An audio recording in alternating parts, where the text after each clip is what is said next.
Welcome to the final day of the 2021 AIGA Design Conference. Thank you for joining us. Before we begin our fireside chat, a few quick housekeeping notes. If you're joining us through Zoom, closed captions are available and may be turned on or off according to your preference. There is a button at the bottom of the screen labeled CC that will allow you to adjust the settings. Please remember that all AIGA events follow our code of conduct. This session is being recorded and will be available for post-viewing. We are also live streaming to all our followers on Facebook and LinkedIn. Please connect with us and share your experiences on social media. The hashtags for this event are AIGA Design and AIGA Design CONF. Now, it is my pleasure to welcome Bennie F. Johnson, AIGA's Executive Director, and today's guest, Ravi Hampole, Senior Vice President, Global Brand Creative at Lululemon.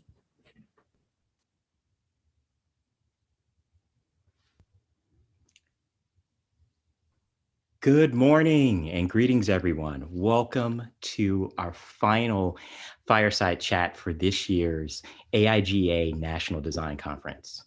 I have to admit, I've been looking forward for this conversation for a long time, and I'm excited that we get to invite you in, Ravi and I, into our conversation today.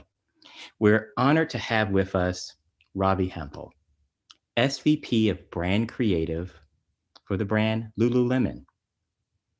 Multidisciplinary brand leader, thoughtful leader, product developer, and softball dad.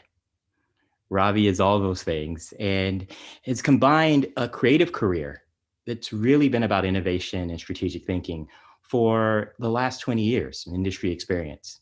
Before coming to Lululemon, he was Chief Experience Officer for Lyric, where he defined and supported the company vision for end-to-end guest experience.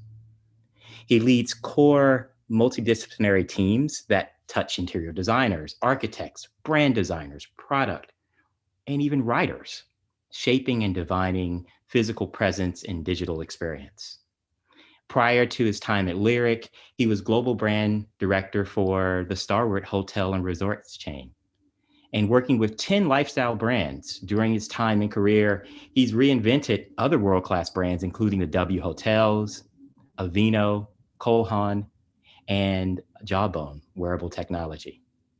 Ravi ultimately believes that great storytelling creates great brands. From every interaction with the brand is an opportunity to connect with someone in a deeper aspirational level. So I'm happy to bring to our fireside chat today, Ravi Hampole. Ravi, thank you, good sir, for joining us. Bennie, thank you for that intro. That was amazing. Much appreciated. And I'm super excited to be here.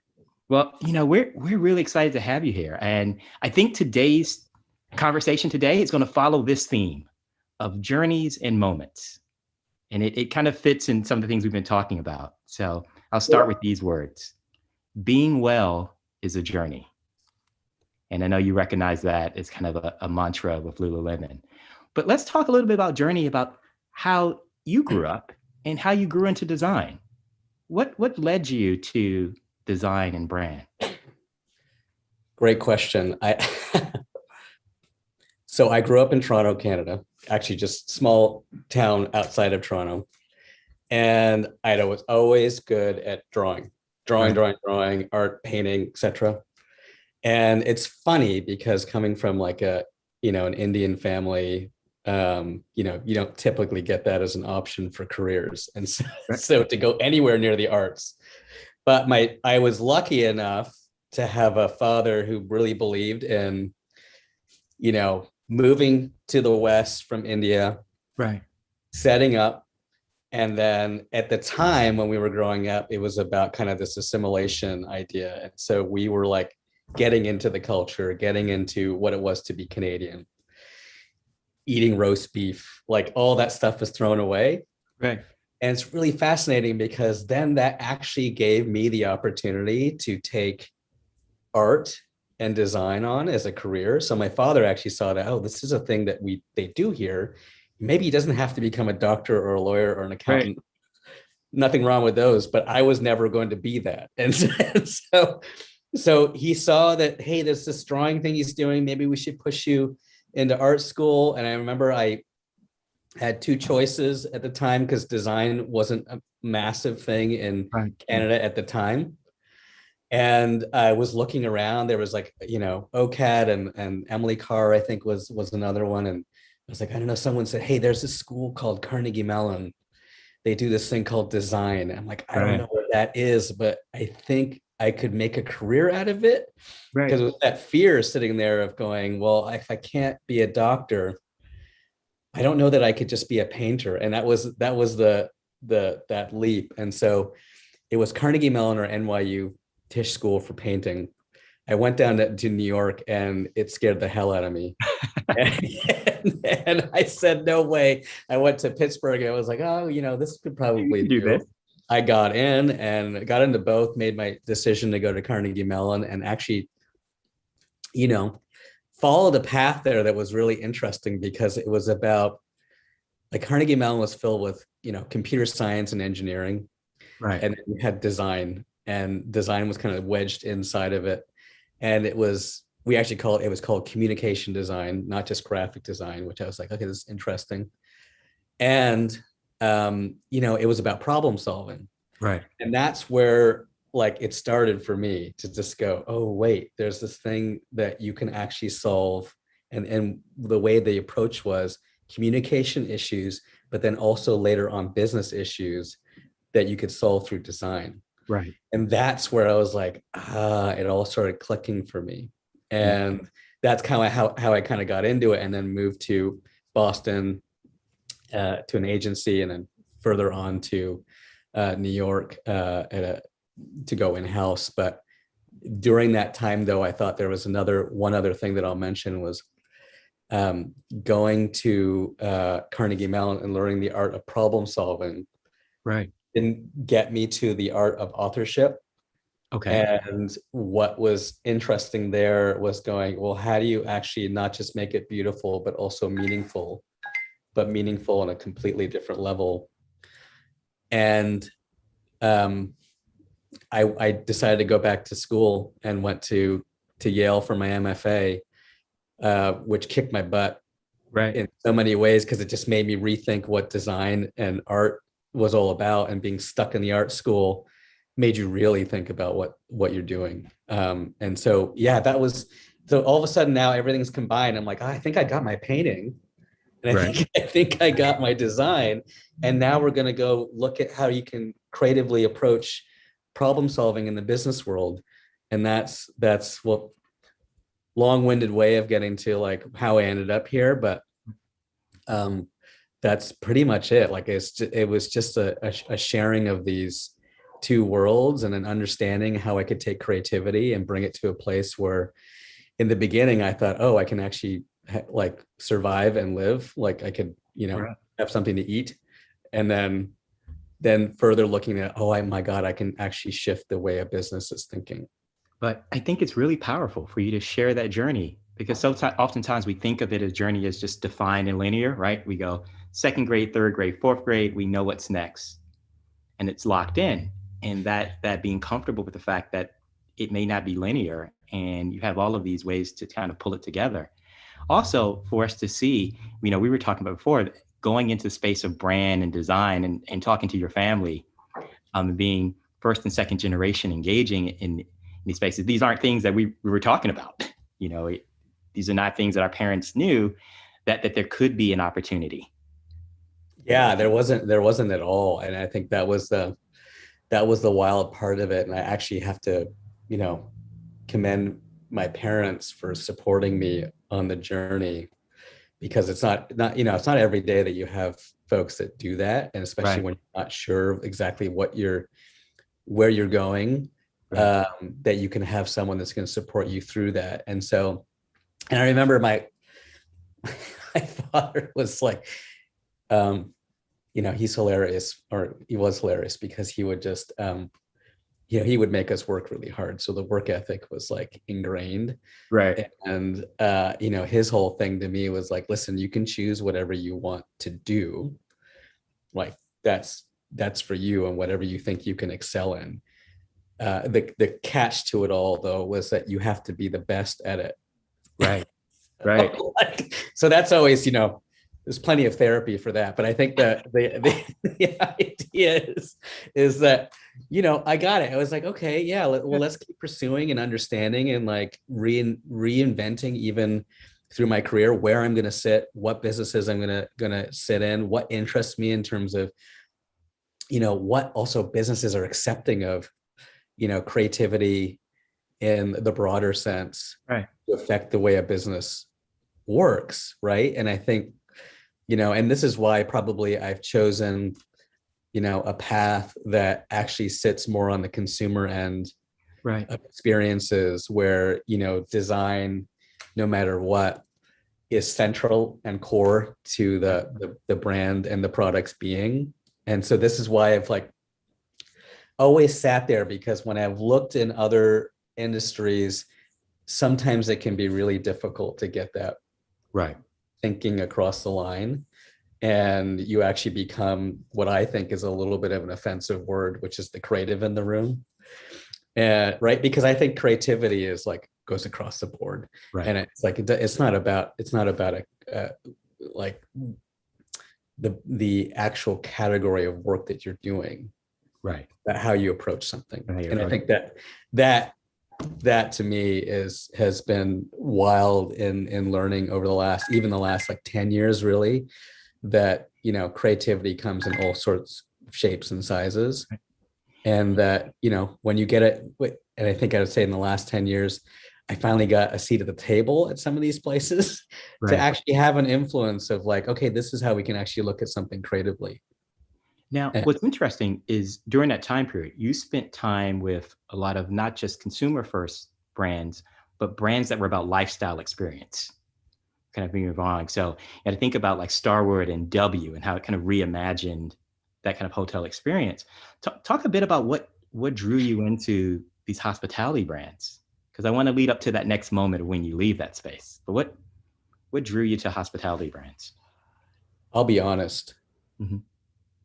I didn't know what Starwood was when I applied for the job. Right. Straight up honest. I was at and it's so ridiculous because people are like, hey man, you got a job at Starwood. I was like, I don't know what that means. And so they, I knew when I was interviewing, but there was a world in which I was like, I was too young to be like a real SPG member. I wasn't a consultant that was like a road warrior or anything. So like, Right. I didn't have all that stuff. So I knew the W, I didn't know the Starwood thing. So I was at Johnson & Johnson at the time. I was working over at Beauty Care, and I saw this opportunity. I was like, well, let me talk to these guys. And here's what I'll say is like, the amazing thing is I met a guy named Mike Tidy, who has been forever my mentor. And Right. he came from Nike. Okay. And so he was leading up the creative department at Starwood. And then we had the CEO was also from Nike, and then CMO was also from Nike. And so my conversation with him, and this is where I made the switch, was about the value of experience and the value of brand in creating that experience. And we talked about the sensorial aspect of a brand. Right. What's it like? This is the place I was like, we've always been like visual, and especially it was like it's always like the packaging, or it's the wallpaper, or it's something that's flat. And he started talking about it's the wood in the space. Right. How is that connecting to the brand? It's the scent when you walk inside of a Westin. It's the white tea scent. And you get hit, and so it hits you viscerally, and you go, "Oh, okay. I'm now from a brand standpoint. I've knocked you into the Western world, and your memories start flowing." Right? It's kind of this wonderful James Joyce kind of moment where a scent can now like put you back into a space. And so we talked about that aspect, and then we talked about the lighting and how all of these sensorial aspects help you create the experience of the brand. And I was like, that's wild. He's like, yeah, we used to do that in Nike towns in creating that experience because it was, 360 immersive. Right. So I was like, damn, that sounds amazing. So I'll sign up. And so it was like signing up to like a Nike/Starwood University of how you create immersive sensorial experiences. And that's what I really wanted to do. I wanted to get off the shelf and off of, the thing, Right. and get into, I'm now inside of it. And everything that I do for this brand is going to lead to someone having a certain type of experience that we're going to craft. And I was wowed by the first week when people were like, it was wild. I was sitting in a meeting and someone was like, oh, we're looking at some design. I can't remember what it was, but it was the head of Weston looked at me and said, okay, so from a brand standpoint, are you approving this? Does this look good? And, does it meet the standards of the experience? And I said, I literally was like, well, I don't know why you're talking to me or ask. I've never been asked that. And it all of a sudden made me rethink like what we're doing. Right. It's that moment. It's the moment. It's you're creating that experience that is going to hopefully, especially in hotels and hospitality, is going to be so memorable that it gets triggered over and over and over again in your future, right? And that's what you want. You want that sound, the music, the lighting, the added benefits of like what's in the room, what's the view, how did they treat you, which is actually the most important thing of all. It's the service. So service design became a big part of what I was involved in as well. It's just all of those things now became the design problem, and you could solve it creatively, like through the look, the feel, the et cetera. It's so interesting you're talking about being immersed in the brand. So when we were getting ready for this, we received, we got your professional headshot and all the materials in there. And my team members were talking about the fact we had this conversation about how cool it was that your professional headshot is you in the midst of the Lululemon store. Yeah. It's full on live action store. And the photo is about you completely being surrounded by the brand, by the products of the brand, by the experience of it. And just, and hearing you talk about it, that's exactly what that headshot is. Yeah, it's 100%. And it's totally intentional. It's, if there's anything that's interesting about Lululemon, it's about the community. Right.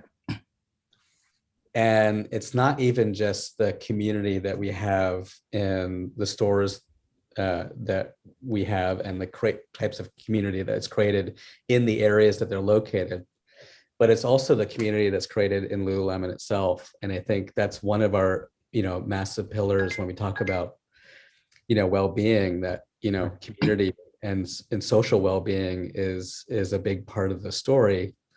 And being immersed in the product is part of that, because it is the everyday, it's a lifestyle, right? And I think what we try to do is connect those dots to the people that are, on the floors. And, one thing that led me to Lululemon after Starwood, even though it took a ways to get there, was that we actually call our consumers guests.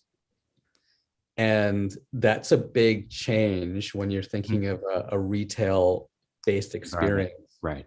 You're talking about someone that's actually experiencing something themselves and with you. And we're offering that experience when you come into the store, in our digital channels, et cetera, that it's a much more like personalized sort of approach to our product. So let's talk a little bit how you got to Lululemon, because it still blows my mind that you actually, we talk about being immersed, you actually dropped in the deep end, so to speak. You became SVP of Brand Creative, for those listening to us today, right in the midst of the pandemic. At the very start of the pandemic, I remember we were talking, you were just starting, and you were coming in as leader of a creative team, and you had never met anyone in person, physically, and tasked with leading this kind of incredible team at a pivotal moment for your brand. Man, it was crazy. Can I just say it that way? It was crazy. You can. That's the technical term. It was technically bananas. And I was like, I'll tell you this, it was a wild ride to even get there, because the pandemic like just blew me out of the water. And So the reality was this, Right. and Benny, if there's anything I try to do, it's like be really honest with people. Yeah. I lost my job Mhm. at the startup that I was at Lyric, and it's hospitality got a huge hit. Huge hit. Everything was closed. They just so the only players that could really sustain were the big ones. And it literally, at one point, I think, we were having a conversation with Marriott when I was at Lyric, and they said, you guys should shut down. You're not going to make it. And so they did. So I lost a job. I actually wasn't sure what I was going to do. I was kind of happy to be not doing something for a bit. And then, we're in full pandemic. And so, Right. With the kids and everything, which is fantastic, and got really connected with them. But literally it was like, and I'm not kidding, like 2 days after I officially had been done, Right. I got a call from a recruiter at Lululemon, and they asked if I wanted to look at this job. And the most amazing thing, and maybe this is one thing I'll tell everyone on this call, is like, and I'll tell you why. Be a nice human being. Right. Be a good person. Right. Someone also asks you to have coffee or to hang out, just go try and do it. Because I got this recruiter call through a gentleman I met. It was like, I don't know, 6 years earlier, in a coffee meeting. Right. David Rubens, who's the CMO of like the New York Times. At the time, he was at Pinterest. We had coffee. He remembered me. He recommended me for the job. Wow. And I got the call, and she said, he hands down believes that you can do this job and that you're the right person for it. 2 days after I lost my job. So that's just the weirdness of that whole thing, but I'll never forget it, because it reminded me every day, like, how important it is to just be cool, be nice, Right. and be a human being and understand what's going on with other people. And when you're sitting there talking to someone, pay attention, because it shows, right? And that's how the memories are created. So I got in through all the process, started full on pandemic. The team's a little over 100 people. I maybe met 4 of them in person. Wow. So I started in San Francisco. Most of my team's up in Vancouver. We are now starting a studio down in LA, which is why I've now moved down to LA during a pandemic, which is also, right. I don't recommend it to anybody, but I think every time we talk, you've been in a different location. Oh man, part of the move. It just keeps going. But I started, and it was really tough. And we talked about this. It's like, you're starting it with a team that's over 100 people. Right. They're based in a country that you're not even in. And you've got to connect with them, at a very like personal level in order to get the work done. They don't know you. They don't know, they don't know what you're about. They don't even know how tall you are. So, I mean, and I keep reminding people, it's like, I'm pretty short. So, when you do see me in person, don't be shocked. But I said, it was really tough. So I had to do a lot of things to like compensate for the fact that I wasn't in the room. Right. So like, I had to get to know all these people. It's like, there's one-on-ones you do, but there's a lot of like opening yourself up. And if there's anything that I learned through this whole pandemic, is that you have to like overdo it. And that you have to open things up so people feel comfortable opening up to you. Because when you're talking about things that are creative, and you're talking about problem solving, and you're talking about, hey, that's not right, this would be better, or can we have a deeper discussion about even, ethnicity, diversity, etc., within a shoot and the casting, we have to be tied. Right. Otherwise, it's going to be an adversarial conversation, and that's not the intent. Even though creative conversations can be really critical, you don't want them to necessarily be adversarial at the end of the day. And so to do that, I had to share a lot about my personal history, Right. like multiple times. And Lululemon has a little bit of that culture in it too, to really come at it from a place of understanding where your foundation is, Right. understanding who you are as a person, and then also understanding what your purpose is. And so there was a lot of that which was uncomfortable. Right. For sure. I was just like, oh my God, I really got to talk about this. Then You you do, do it. Robbie. You do. That you do, right? And you know, Right. I mean, you experience similar things. It's like, Right. you know, you're starting in a pandemic, you're doing these things where I can't see you face to face. I don't have the ability to read the room. I can't read it. I can't read the room with the writers, the designers, my marketing partners. I can't read it. And so everything's awkward. I had to create mechanisms and ways in which to like really connect authentically with my team and then with my partners to make sure that, you know, we're getting the right creative out the door and we're hitting all the right buttons. So that's like, that was a wild ride. And to this day, I still haven't met any of the team. Right. So I do think we've bonded in ways, you know, we've taken days where we've just, you know, and actually I'll put it this way. One thing that we do on a regular basis, which has been a wild ride to me, is we start every meeting with gratitudes. Mm-hmm. And it's pretty much just for anything. Like if you did some work that was astounding, or you're just like, you know what, I know, you know, so-and-so might even be having a hard day. Right. Get the gratitude out because, you know, the moments that we have together are in this environment. Right. And we're not able to just like go, hey, let's go take a coffee and take a walk.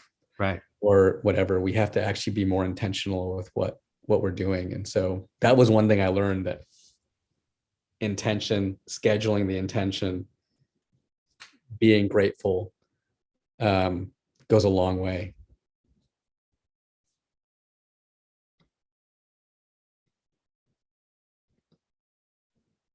Oh, I think we might have.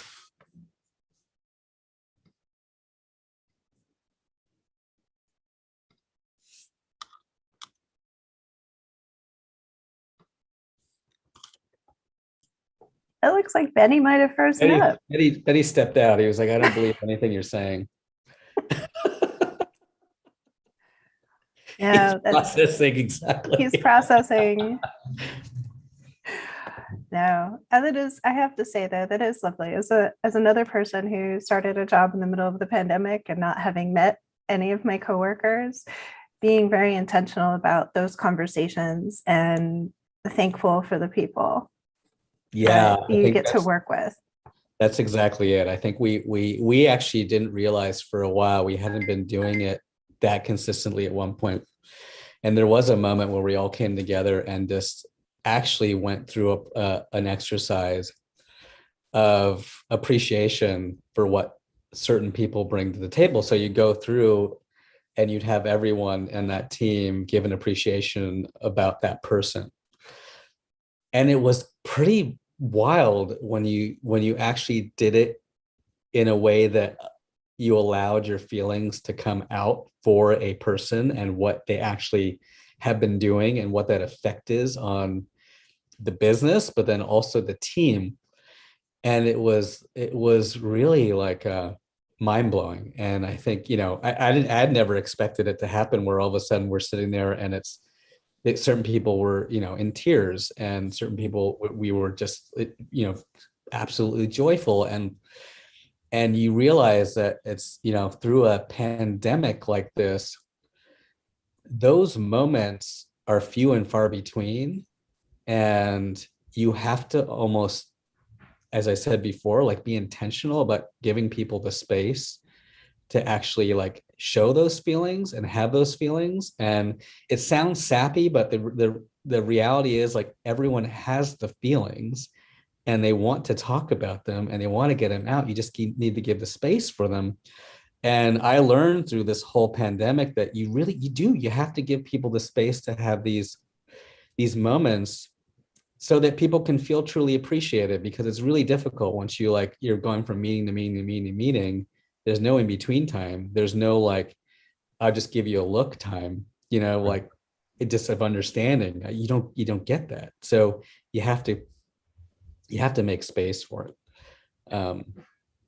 Hey, Benny. Welcome Hey. back, Benny. This is what we've learned. We learned to not miss a beat and have multiple ways to connect. Yeah. Yeah. And I think, Ravi, to your point we were saying before, and some of the comments we were having coming in, these are all lessons that are important for us to continue to our new next, right? They're things that we took for granted that we had endorsement and validation when we got that nod over coffee or in the hallway, right? We took for granted that. Yeah. But this is the opportunity for us to put forth, to be intentional. So to talk a little bit about intentionality, I want to talk a bit about Lululemon's philosophy, because I think it's powerful for our audience that the philosophy starts off that says, as a design-led company, your first words are that we are a design-led company. Curiosity is at our core. Yeah. Right. We're constantly thinking about how we can innovate our process, our gear, and our social impact. So the way we work, what we work on, and why are all right there so that we can elevate the world. How has that shaped your work with your team? Knowing that, the company's philosophy starts off with design, how has that shaped your thoughts on how you lead the team? Well, I think there's a couple things that we've even gone back to, and I keep reminding the team about the why we're here, right, type of thing. And this is where we get to that sort of well-being shift that we're making. It's like there is the elevate the world piece, there is the finding your purpose piece, and what we've found over the last year is that there's a new definition of well-being that we're looking at. Right. And that well-being, we're seeing a category that is flooded with, I think, well-being that I don't feel is very truthful. Right. And that in many ways there's a high price to pay for it. Mm-hmm. It's diets, fads, etc. Right. And what we're trying to get into is really looking at, well-being is 3 parts for us. It's physical, it's mental, it's social. And those aspects define how we design, right, and how we create. Right. So when we look at expressing a product, when we look at the creative, we're looking at telling that story of any of those 3 things, right? But in an authentic way. We want to show true emotion. We want to show people really, if it is a training, video on Wonder Train, it's people really working out. Right. It's people really experiencing it. It's interesting how, you're breaking away and shifting from the performance paradigm, right? That is this kind of this expert elite level performance space. And you just launched your first real ad campaign. Yeah. Right, to speak about it. And so, I've seen the campaign space in there, but I just want to highlight some of the things that have been said from Forbes, Adweek, The Drum, and Ad Age. These are the words they use to describe it. Poignant, a story about our modern condition, and purposely thoughtful. Amazing. So it's like, to have mindfulness in the ad series that we've come in, and I invite everyone to check out the series that they have. Ad Age says this: by focusing on feelings rather than performance, Lululemon is trying to distinguish itself from the overcrowded activewear market. The rival campaigns focus on the intensity of training, but your push is more purposeful and a thoughtful look at wellness in general. Yeah, that was, I love how they nailed it. It's basically all the things that we wanted to say. And we do believe like well-being is truly a journey. It's like there's a lot of companies out there that say, hey, you can achieve well-being in 30 days, right, 90 days, and you'll be fit and happy. And that's not true. It's absolutely a journey. And the story we wanted to tell was that the way to get there is to actually be in touch with how you feel, Right. because that is leading the way, right? It's like, and again, it's not, it's, as we all know, like happiness is not an end state, right? Yeah. It's a mindset. It's a way of being. And the way we look at it is like, we actually look at joyfulness as one of the core aspects of what we hope to achieve in the minds of people wearing our clothes and doing our activities or participating in our events, that it's joyful. And joyful looks many different ways. Like you can have a subtle aspect of joy, you can have an overt aspect of joy, and joyful can even look like sadness.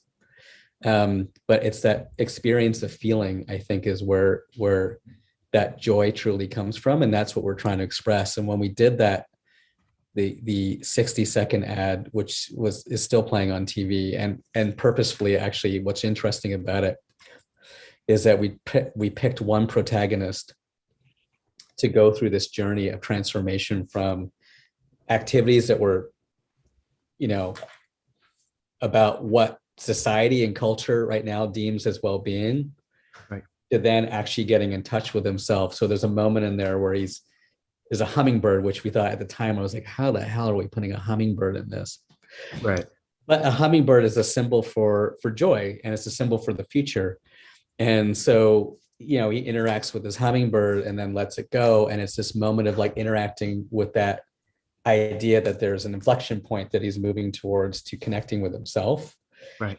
Nature is also a part of that, connecting with nature, and then really truly feeling his feelings. And at the end of it, which was another wild thing that I'm shocked I got away with, actually, and the whole team got away with, because Right. I thought I was going to be like, are you guys crazy? You're going to have a man crying at the end of this thing? And actually that's the part that we pushed on the most, because that's the part where this human being is now able to feel. And he didn't win a race. Right. He won his feelings back. And I think that was the thing that we were trying to push in terms of the narrative. And it's where we want everything to kind of go, even down to how we pick our ambassadors, athletes, ambassadors. They're about people that are in practice, and truly in practice, and knowing that every day is not going to be amazing. Right. But you're going to connect with your feelings, you're going to connect with yourself, and that's going to be able to allow you to connect with others in a more authentic way. And so that was the whole purpose of this ad, was to get that idea out, our point of view on well-being, and then also from a design and business perspective, because I want to hit on that, is that Feel is our innovation platform. Okay. It's the way we design these clothes. So when we design the clothes, we actually start with there's a giant feel matrix. Right. It's beautiful. It's in our R&D group, and they start with the intentional feeling you want from the activity, and then work back to the clothing.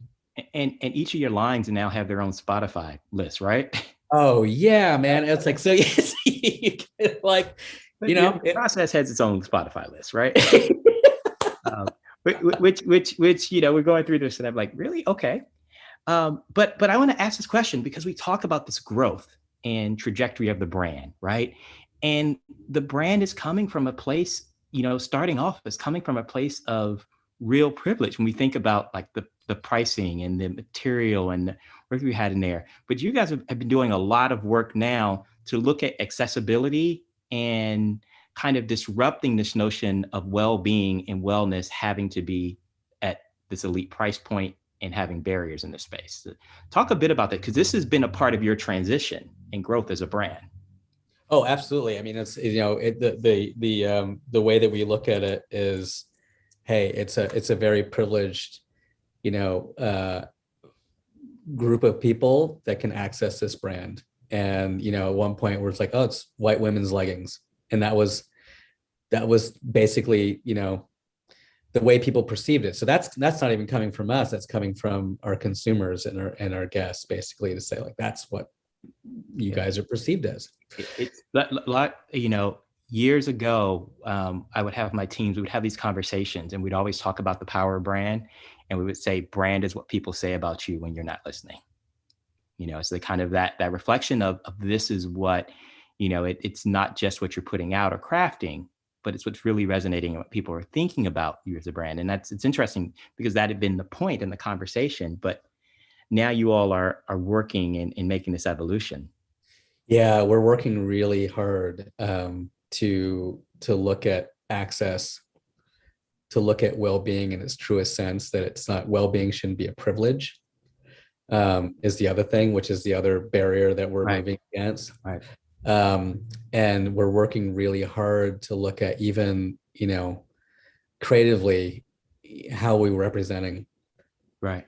And if you look even like 2-3 years back, it's a very different brand. It really is. Yeah. And you've seen the market success. I love the work that you've done with the Be Here campaign. Oh, fantastic. Yeah. In fact, incredible work. But even seeing, as we talk sometimes about brands and business and design, but then the actual bottom line, you all have had an incredible kind of run financially in terms of, and it's not just about the fact that we've been home for the last 18 months, right? And we want softer clothes. It's been expanding product lines and audiences. We started off talking before we started streaming, and I was telling you, we've done a lot of firesides, but this is the first time in which I had people reach out to me from all parts of my life, DM me, send me notes, call me up and say, hey, you know the guy at Lululemon? Can I get a hookup? This is a brand that touches a ton of people. And so riding in, everyone, I told Ravi that he's also made me a dad hero, and both having dads and daughters. I was in the car this morning dropping my daughter off at school, and she looked up and said, Dad, are you talking to the nice guy from Lululemon today? I need some more pants. And so she made my day, not just yours. I didn't know she was paying attention, but to have that presence of a contemporary brand in which you start to touch audiences and backgrounds, the growth and transformation in the last couple of years has been phenomenal. Where do you see, as you inspire your team and those around you, what do you see for the future? It's really interesting. So like, even as we're looking at, communities and where we're sitting. So even as just to go back to access for 1 second, like we're looking at retail locations and a retail strategy that offers a little bit more access. And even as we look at like events and some of those programming, it's like, that's another thing that we're trying to do, is also offer, mental health is a big thing for us. Right. So we're offering more in terms of commitments to our communities, as well as to a lot of other businesses, mental health programs and things like that. So mindfulness, mental health, yoga, meditation classes, and then also some, of course, dollars being donated. But that's a huge part of what we're committed to, which I'm hoping is also going to help us not just say, hey, we look different, but we act different. Right. And some of these things are things that we have been doing in the past, but are really going to push a lot further in the future. And when I look at that in terms of how this works for the future of our team, I mean, listen, it's like, those Q2 earnings results were madness. It's just like, there's no way that you see that type of growth happening. It just doesn't happen. It doesn't happen. And so you've got double-digit growth in men, you've got double-digit growth period for the company. And it's because we're relentless with listening to our guests and creating products that are solving a need. Right. And all of it's about performance, even if you're lounging on the couch. But that's the idea, right? And I think what we're trying to push into as a team is just really pushing this idea that, we want to live in a world of authenticity. We want to push the idea of true well-being. We want to give people the means to actually access true well-being and also access each other. And I think that's what you're going to see more of from the creative. You're going to see more of from an innovation perspective of like, how are these things actually like contributing to your well-being? And so I think that's where I'm pushing the team. Right. And I think as we go into the creative and thinking about, how does that set up the business, Right. in terms of what we're about, this is where the hard part comes in. Because, Right. listen, I like presenting that film to the board when I looked at it, I was like, oh my God, this is a nightmare, because I'm talking about mental health and feelings. And there's a hummingbird and a guy crying in it. How is this I'm gonna get fired today. And but we went in there, and I think what we realized absolutely is that we are defining a category, and we've always been defining a category of well-being, but you have to have a sharp edge to it. If you don't have a sharp edge to it and you become about all things, then it starts to fall apart, and that actually will hurt your bottom line. And I think that's where we're looking at, hey, with the growth of this brand, what we're trying to do is really have people understand that, yes, we're about comfort and fit, right, but it's through performance and performance fabrics. And that's where the innovation comes from. So you can always come back to us with the next, the new, etc., and grow, your closet with us. right. But also know that it's for, the intention of well-being. What doesn't get lost on me is just the transition of you talking about having a seat at the table and being a part of the table over the last 10 years, and then actually helping to shape and drive what's happening at the table. That just when you get there is not the end of our space. In order for your organization to say it's a design-led company, is the first words in this philosophy, it's depending on design leaders and design process in there to help sharpen that edge. You just had to go forward. It was a question before about, is it hard? And it's always going to be hard for you to push that through. It's because super that's where hard. you're leading, right? Yeah, super hard. That to me is the job. So I can let the creative go through and meet those objectives. Right. But we have to set the objectives. And I think from a creative lens, you have to have that in the room. And like I said, I still believe creative is a bad word, but I think the idea is like knowing what you're solving for. And I think one thing I'll say, Benny, is like, one thing I always tell people is that it's wherever I've gone, the first thing to do from a creative design standpoint is take another look at the foundation of the brand. Right. What does it stand for? What's its purpose? What are its values, etc.? I was fortunate enough to also come into Lululemon and work. My boss is Nikki Newberger, who comes from Nike. She's been an incredible guide on this journey, and her intention is to blow this brand up into new heights. And the first thing she knew we needed to look at, and I was like, we absolutely need to do that for sure. And we did, is look at our foundation, the architecture. And once you get alignment there across the company of what's your purpose, what's your vision, what are your values, what do you stand for, with research and insights, that's where you start. Right. I've never gone into a place and not gone back in and say, let's define what we stand for so we can all get aligned on right. We're creating. Whether it's the creative that's showing you this, it all has to line up to that foundation and the architecture. And that to me is like, we just spent a year working on that. It drove this ad campaign, and it's going to drive work for at least the next 5 years, if not longer. And it's lined up all the way to the board. So I think that's where we had to start.